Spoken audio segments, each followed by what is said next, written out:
Hello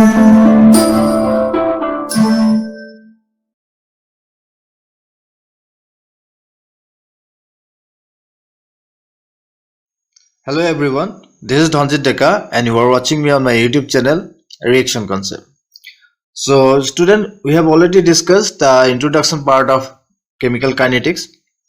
In the last video we have discussed what is the rate of a reaction, in what purpose we have to calculate the rate of a reaction. Those things we have discussed. Okay. So in the last video, in short, we have discussed the rate of a reaction. It is the change of concentration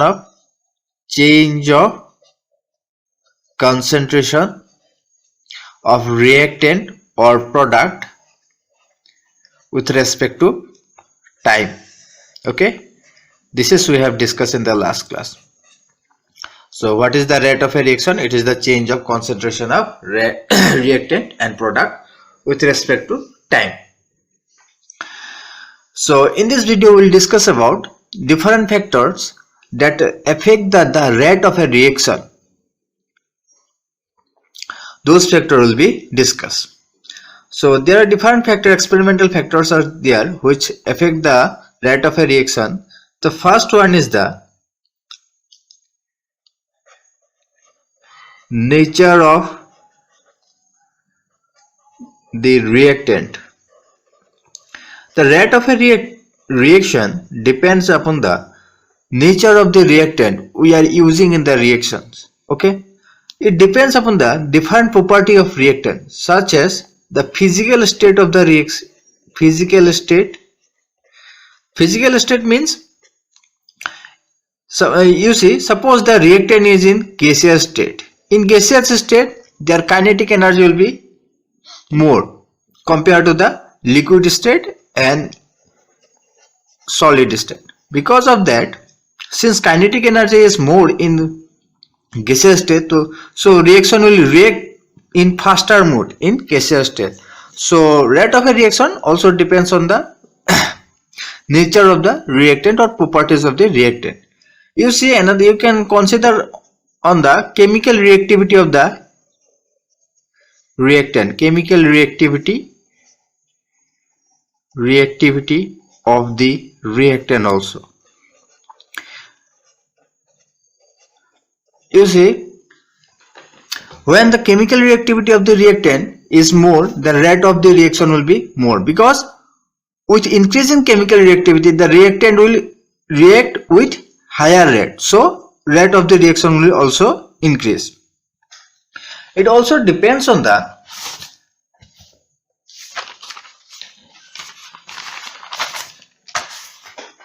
bonding character of the reactants. Bonding of the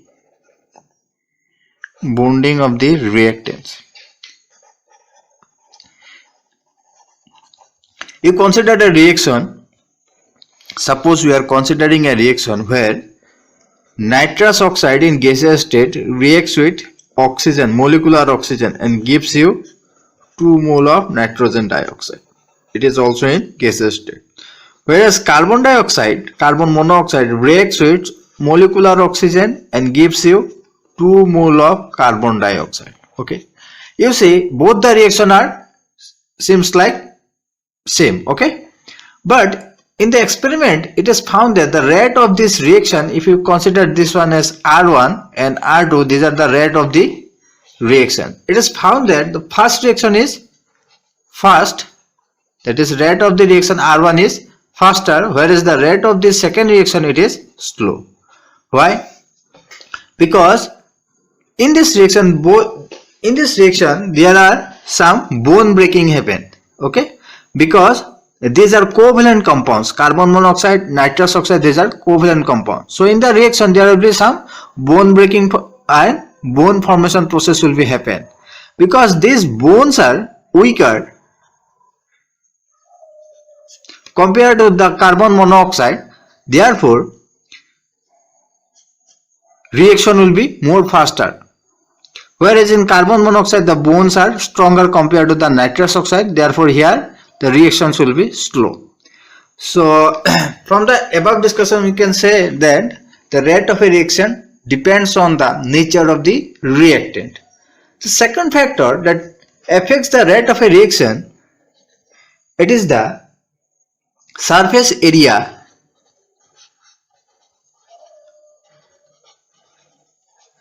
of the reactant.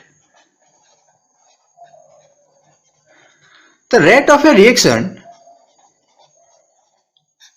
we are writing it in shorter format, rate of a reaction, ROR.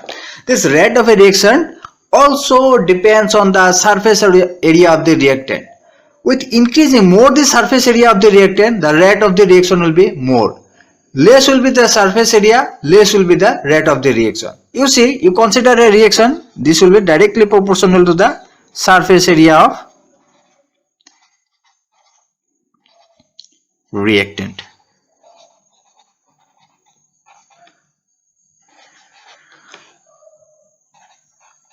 You can easily understand these things if we consider a example here. Suppose here a reactant, we consider a reactant like this, in this format. Okay, this reactant undergoes a reaction with react R1. Okay, it gives you the product. Okay, when we break this reactant in different parts, in smaller parts, okay, then same amount of reactant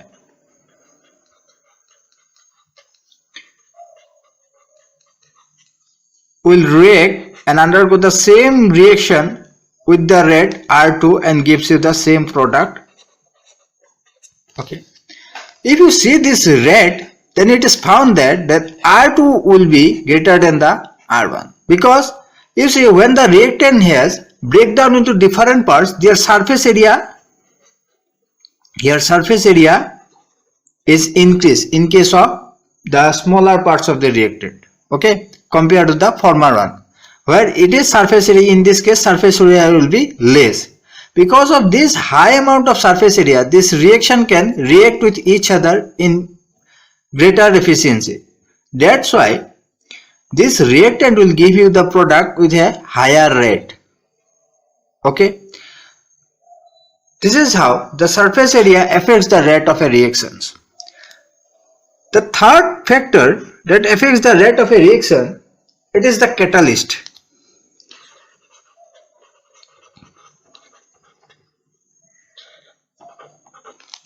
You know what is catalyst? It is the chemical substance that we usually use in case of chemical reaction. Suppose you are considering a reaction that goes from A to B. In this case, we use a catalyst. This catalyst will increases the rate of the reaction without participating in the reaction. So if we use different specific catalysts in kind of specific reactions, then it will increase the rate of the reaction. For example, for reduction of alkene, unsaturated carbon, we use metal. Okay, suppose nickel we use, and hydrogen is absorbed on the surface of the nickel. In this case, the rate of the reaction is increases by this catalyst, and it will be reduced to saturated hydrocarbon, and the catalyst, that is nickel, will be recovered after the reactions. Okay, so effect of catalyst on the rate of the reaction is that by using the catalyst we can increase the rate of the reaction. The fourth factor that affects the rate of a reaction, it is the exposure of light.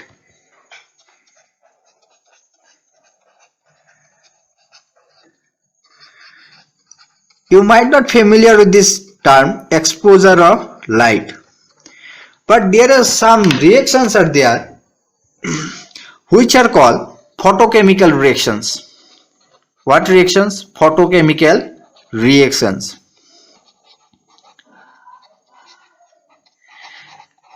You see what happens in photochemical reaction. There is a familiar example in case of photochemical reaction, when hydrogen in gaseous state react with chlorine molecule in gaseous state. in the presence of sunlight, that is H mu, it gives you 2 molecule of H. These are called photochemical reactions. In this case, the rate of the reaction depend upon the light we using in this case. This reaction does not occur in case of dark situation, okay? It will only happen in the presence of photon, that is sunlight. If we increases the intensity or amount of photon in this reaction, the rate of the reaction will increase. If we decrease the amount of photon or amount of light using in this reaction, then the rate of the reaction will be decreased, okay?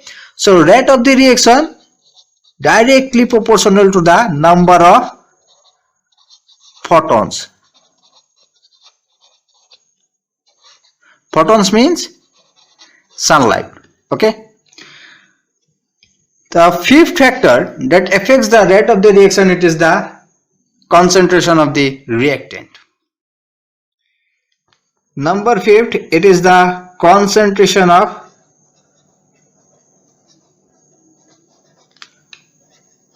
reactants. So rate of a reaction depends upon the concentration of reactant. It directly proportional to the rate of the concentration of reactant. If we increase the concentration of the reactant, then the rate of the reaction will be increased. If you decrease it, then it will decrease. You can say it like this: when you consider a reaction that is goes from A to B, suppose it is going from A to B, with time this concentration of this A will decrease, okay, and product will increase. Since this concentration is decreasing, with time the rate of the reaction will also decreases. Why? The concentration of the reactant is decreases with time. That's why the rate of the reaction will also decreases with time. Okay. In the whole chapter, we will discuss about this factor only: the concentration dependence, concentration of reactant dependence of rate of a reaction. There is another factor that affects the rate of a reaction, that is the temperature. Now see how temperature affects the rate of a reaction. You say, if we consider a substance, if we increases the temperature, what happens to the substance? In the substance, the molecules are in random motions. It is always in a random motion. If we increase the temperature, the kinetic energy or randomness of the molecule will be increases. As a result, the probability of reactions happening in between the reactant will also increases, okay? That's why the rate of the reaction will also increases. So we can say that with increasing temperature, the kinetic energy of the molecule is increases. That's why the rate of the reaction will also increases, because with increasing kinetic energy, you see, with increasing kinetic energy, the probability of the reactant or the substance we using in the reaction to collide with each other and undergoing the reaction is also increases. That is why with temperature, rate of the reaction also increases. So we can say that the rate of a reaction directly proportional to the temperature. Okay, so these are the factors that affects the rate of a reaction. Out of this, in this chapter we will discuss only these last two factors, okay, and to an extent we will discuss about the effect of catalyst. Under this temperature we will discuss about Arrhenius equation,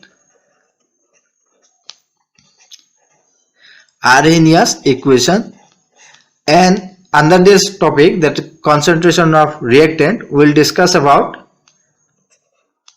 rate law, integrated rate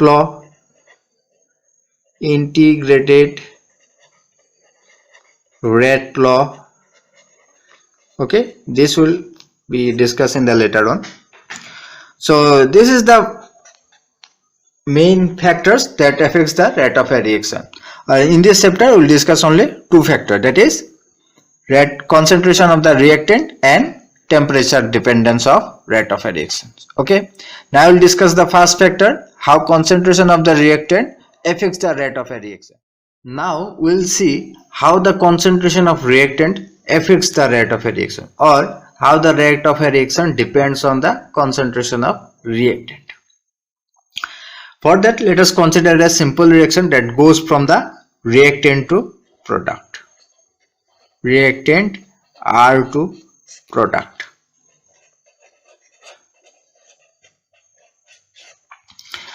So from the general sense, you can say with the time the concentration of reactant will decreases and concentration of product will be increases. Okay, this can be shown by a graph.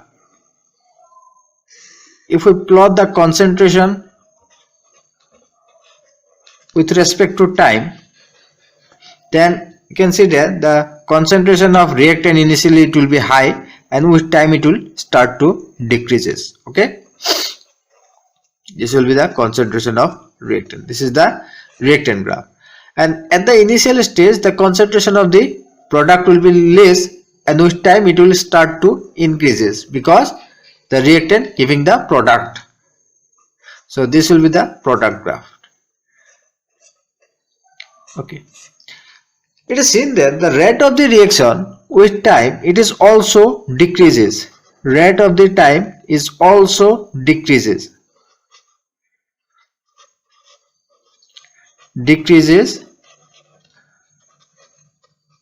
with time. So we can say that there is a relation between rate and concentration of reactant and product, because both are in somehow changes with time. Okay, so this discussion, the rate of reaction with concentration of the reactant and product, is first studied by a French scientist known as Goldberg in, suppose it is 1868. Okay, I am not sure about the year. He gives a theoretical statement. According to his theoretical statement, it is said that the rate of a reaction, if we consider a reaction like this, where A molecules of A, this is the reactant, this is the stoichiometric coefficient, and B molecules of B react with each other and gives you the products. Okay, if we consider this reaction, according to this scientist Goldberg, it is said that the rate of the reaction, such reactions, will be directly proportional to the concentration of the reactant to the power the stoichiometric coefficient of a balanced reaction A, this would be the balanced reaction, into concentration of B, the other reactant, to the power B, the stoichiometric coefficient of the B reactant. Okay, so there is a proportionality constant, there will be, okay, suppose it is K. So rate will be K into A to the power A and concentration of B to the power B. Okay, this is called rate constant, or this is called rate constant. This is a theoretical statement, and this theoretical statement is known as law of mass action. Law of mass action. This is not an experimental statement. I am telling you again, this is an theoretical. According to this law of mass action, what is said? The rate of a reaction is directly proportional to the concentration of the reactant to the power the stoichiometric coefficient of the reactant. Okay, but it is later on found that from the experimental value, from the experiment, it is found that this rate is not directly equal to the concentration of the reactant to the power coefficient of the reactant. It is found that the rate of a reaction is directly proportional to the concentration of the reactant to the power alpha and beta, where alpha and beta, these two are some experimental data. These are some experimental data. We cannot expect this data A and B by just observing the reactions. That is the reaction coefficient. Okay. So this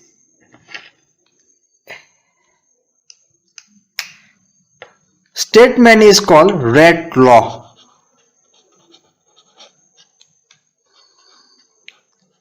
So Rett law is the experimental statement, whereas law of mass action it is the theoretical statement.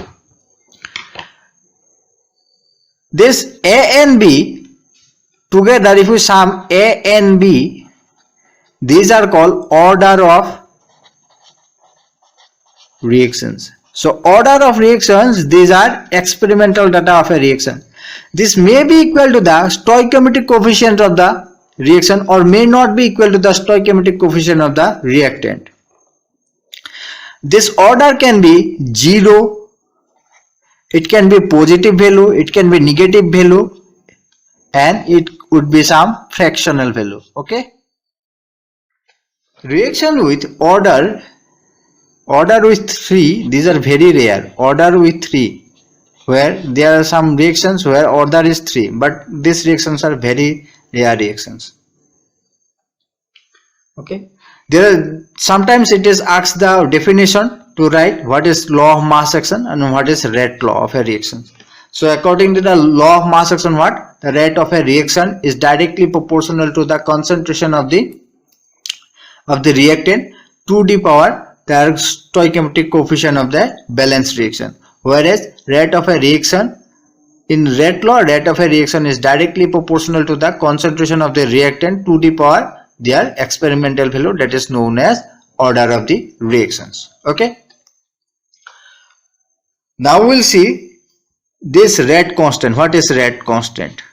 An unit of rate constant. In this case also we will get a rate constant. If we consider a constant value, that will be the rate constant. Okay.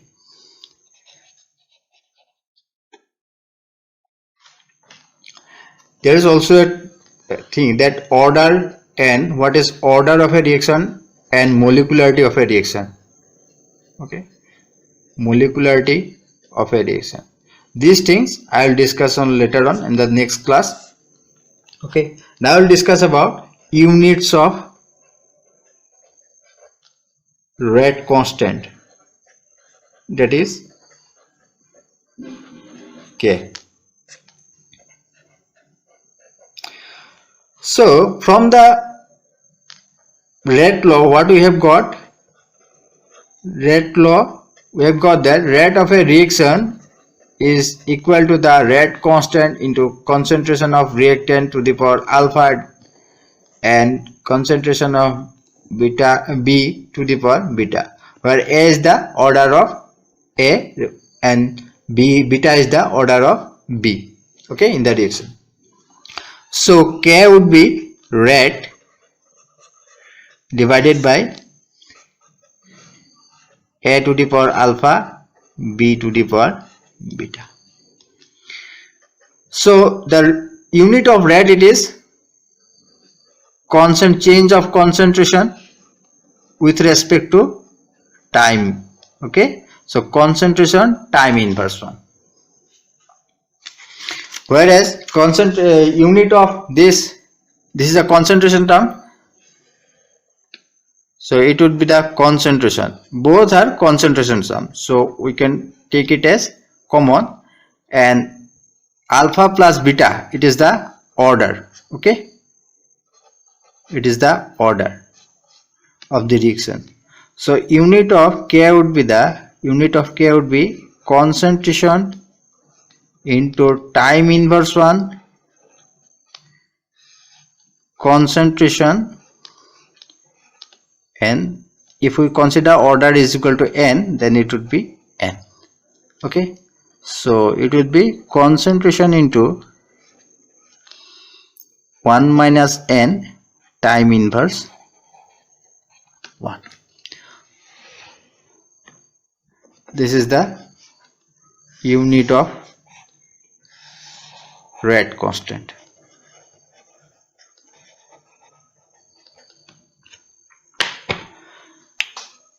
This concentration can be written in terms of mole liter inverse 1 to the power 1 minus n, time it can be second inverse 1. So what we have found, the rate unit of rate constant K, it is mole liter inverse 1 to the power 1 minus n and second inverse 1, where n is the order of the reaction. For a zero order reaction where n equal to 0, the unit of K would be mole liter inverse 1 minus 0 second inverse 1. Therefore it would be mole liter inverse 1 second inverse 1. Okay. For n equal to 1, that is first order reaction, unit of K would be mole liter inverse 1 minus 1 second inverse 1. So it would be just second inverse 1. So n equal to 2, whereas order of the reaction is second order. For second order reaction, unit of K would be mole liter inverse 1 minus 2 second inverse 1. Okay, this would be mole inverse 1 liter second inverse 1. Okay, this is how you have to calculate the unit of the reaction, unit of the react constant for different order of reaction. Okay, so this is it for the today's class, student. In the next class we will be discussing about order versus molecularity of a reaction and different problem based on this class. Okay, whatever we have discussed in this class. So till then, thank you. See you in the next class.